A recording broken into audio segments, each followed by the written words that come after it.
Hello and welcome to Real Watchers Movie Club. My name is Garrett. And I'm Kevin. And we are your hosts. Movie Club is the show where we pick a movie every week and discuss it, just like a book club. On today's show, we are starting our July month-long theme of looking at films older than the 1940s. And our film this week is the 1936 horror film, Revolt of the Zombies. Our thoughts and more coming up on Movie Club.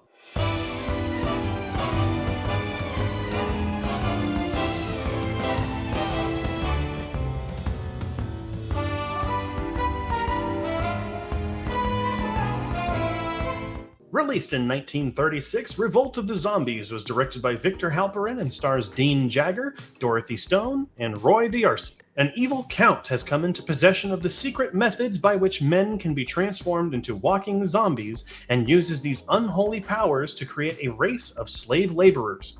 An expedition is sent into the ruins of Angkor Wat in hopes of ending the Count's activities once and for all. Unfortunately, one of the members of the expedition has his own agenda. The film currently has a 2.0 out of 5 on Letterboxd. Before we dive into our thoughts, though, we do want to issue a spoiler warning for the movie. We're going to spoil everything that happens in this movie, and we do not want to ruin it for you if you've never seen it before.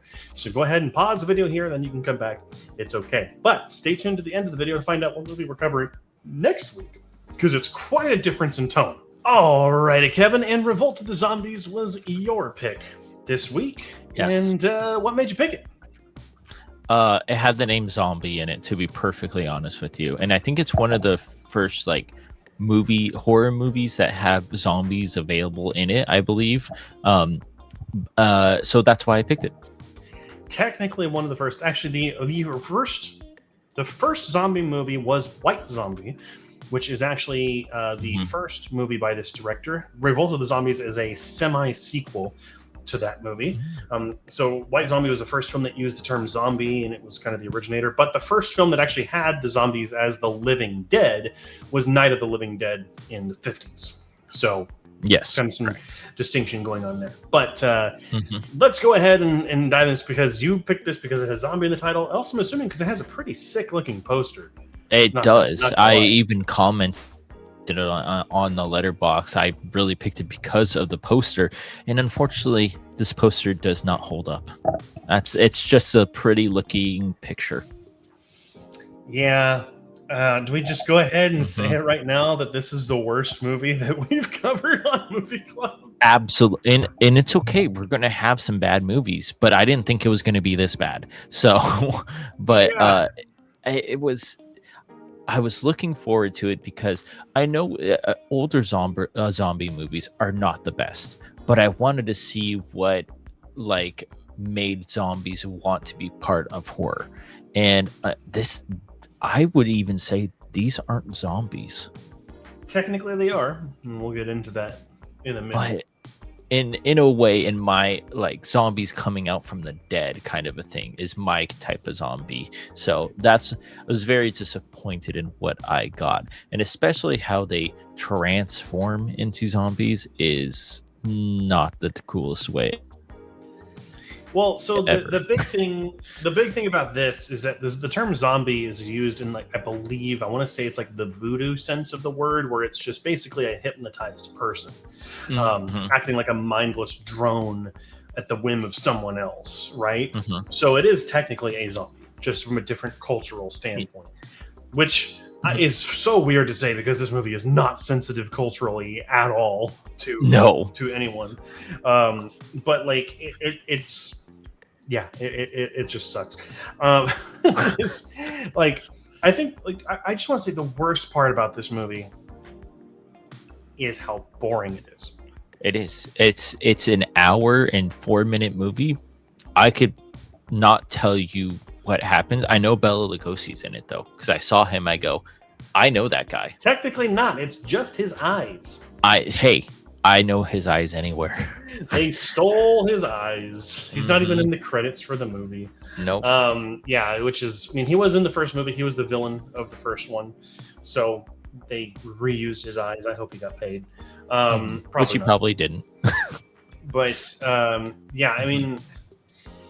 this movie just does nothing. And then by the end, you don't care enough that it just ends. And there's no satisfying ending to it. There's no Nope. satisfying conclusion for these characters. Nope. The only thing I will say, I will give this movie props for is that it is a little ahead of its time. Okay. The main villain of this movie is an incel. Because what does he ultimately use that power for? You have to say it. To get the woman he wants. Oh, okay. And to cajole her into being his. Because he couldn't get her without the power of mysticism. Which, far ahead of the time. Incels, I'm sure, were always a thing where they're like, I can't get a woman and it's the woman's fault. And those people are horrible. And they should be buried underneath the prison. But they made him the villain here. Which is, kind of cool. Other than that, that's really the only thing about this movie that I will say was worth anything. I would also say, though, there is one part of this movie where the guy is exploring the tomb. And the tomb does look visually and design-wise different from other explorer movies of the time. It does definitely feel like a Cambodian or Asian temple. It doesn't feel like it's just a reused Egyptian set or something. Yeah. So, yeah. That's cool. Other than that, no. No. Yeah, exactly. It's no, they're talking about the what is happening in this movie, and I couldn't even tell you where they were talking about. It's just behind a desk in another room, and then it's outside in the jungle, and then it's the temple, and it's very kind of here kind of thing. It doesn't flow as well. And again, this is a 1936 movie. I'm not expecting a lot, but I'm expecting maybe a little bit more, if that makes sense. I don't think it's fair to go in with any expectations whatsoever. But we already had It Happened One Night before this. We had Wings before this. We had Chaplin movies before this. That were all higher quality, and it doesn't mean that horror is bad. We on the stream we talked about Dr. Jekyll and Mr. Hyde, which I gave an 80, and that was from 31. It wasn't that there was low, it was there were high quality horror movies before this. It's just I think this just didn't have the budget. They couldn't get a good writer. They couldn't get a good cast, and then without any money, they just couldn't put it into the production. Yeah, and was this? Where did you watch this on? I watched it on Tubi. Yes. How shitty did it look? Oh my god, it looked like YouTube back in 2008. Dude, it kept going from dark to super light when it was changing. I was like, oh my gosh. I have it's Universal, the monster movies, but still they didn't have that flickering from dark to light at all during their transitions or anything like that. It just looked disgusting. And for movies like you said, Wings, Dr. Jekyll and Mr. Hyde, any of the Universal monsters before 1940s, they all look so beautiful too. And this just it doesn't cut it, unfortunately. Yeah, and I have a conspiracy theory in my head that these kinds of movies were made by the people that just wanted to take a country or something and what's the word I'm thinking of? Demonize it. They wanted to take Cambodia and Angkor Wat and all these things, which I believe is where Angkor Wat. I actually want to make sure I'm correct on that because now I feel like I am coming off. Yeah, Cambodia. Okay. Not that they made them evil, but it's just it exoticizes these locations. The first movie did it with the Bahamas and the Caribbean type location, and this movie does it with Asia, which at least is different. At least it's not they're going into Africa or they're going into Egypt or something, right? This is at least different, but it's what location have we not seen a temple in before that could have magical powers? That could do this kind of Cambodia. Yeah, I haven't seen the first one, so I will say that. But want to see the first one to see the difference between the first and the second movie, because again, White Zombies, his first one, just to see what went wrong or what happened during the production of this one, because I don't know if White Zombie is more critically acclaimed than this one is, but I believe it's a lot better than the Revolt of the Zombies. It's possible. I mean, I saw White Zombie. I don't think it's that good. I will say it's better, and I can see why they wanted to make like a sequel. But you know, it I don't know. I get the argument that these aren't zombies, but technically they are. Yeah. So, but like, I don't know. It's just like the biggest problem for me with this one is that I try not to have this in my hands while I'm watching a movie, because I want to fully put my attention to the movie. Even the worst movies, I don't have this in my hands. This one I had to reach for it. Yes. I was just that bored. And honestly, I didn't have to watch it to get what was going on. No, you didn't. You could literally listen to it and not you could still pay attention, but like look up every couple of minutes to be like, oh, I know where we're at now. Okay, let's just go back to what I was doing. And which is horrible to say, because a movie should enthrall you and put you into the story. It didn't do it. Maybe until like the last half end, just because I wanted to see what the hell would happen. Yeah, I mean, I don't know. I feel like the more this movie went on, the less enjoyable it got, which is interesting. I don't know. But at least the setting was interesting, because this is obviously before World War II. So like the fact that this is post World War I at least makes it kind of cool. It's not like Victorian or anything. So at least the setting's kind of cool too. But man, this movie is just it is just so boring. I mean, also just straight up, I don't want to say straight up racist, but it's pretty culturally insensitive. It is.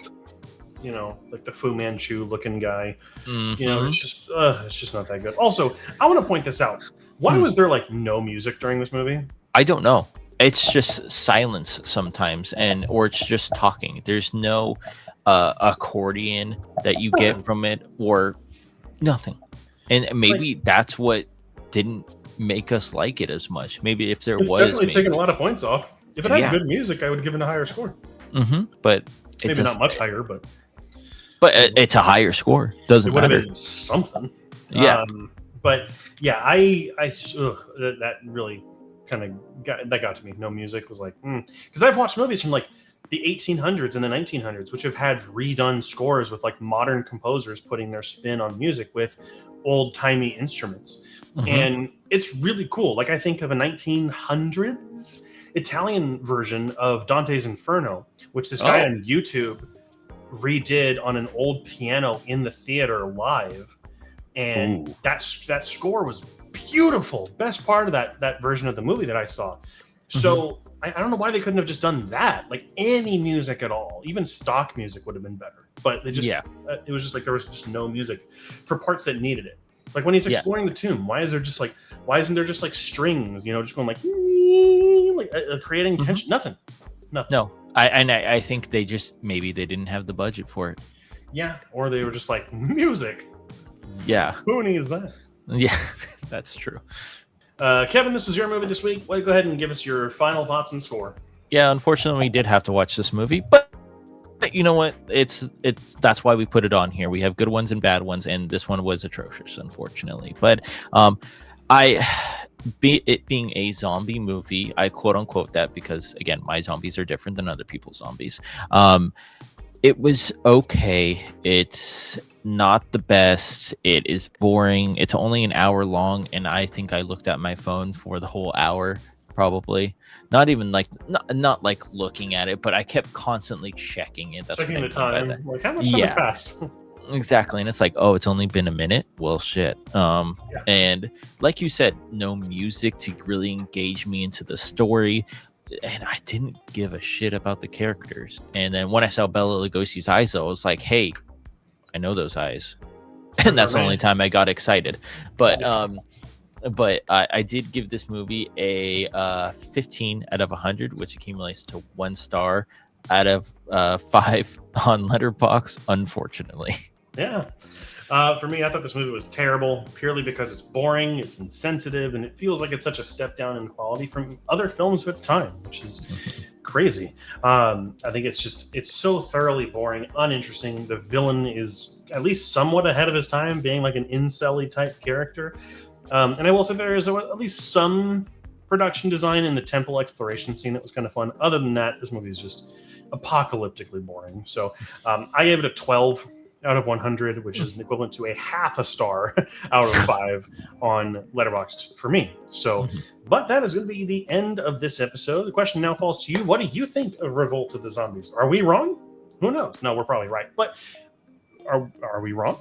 Go ahead and let us know down in the comment section down below. Remember to be respectful of one another because it's not that hard. But next week, we're continuing the July month-long theme of looking at films from before the 1940s. And the next film we're looking at is the 1939 drama, Mr. Smith Goes to Washington. So make sure to watch it before next week so you aren't spoiled. But thank you so much for watching. Make sure to like, comment, subscribe, all those wonderful things. We have this show that goes live every single Friday at 4 a.m. Pacific Standard Time, and our live stream, which goes live every single Wednesday. I don't know why Kevin's bobbing his head, at 7 p.m. Pacific Standard Time. But thank you so much for watching. Until next time, make sure to keep those eyes on the screen.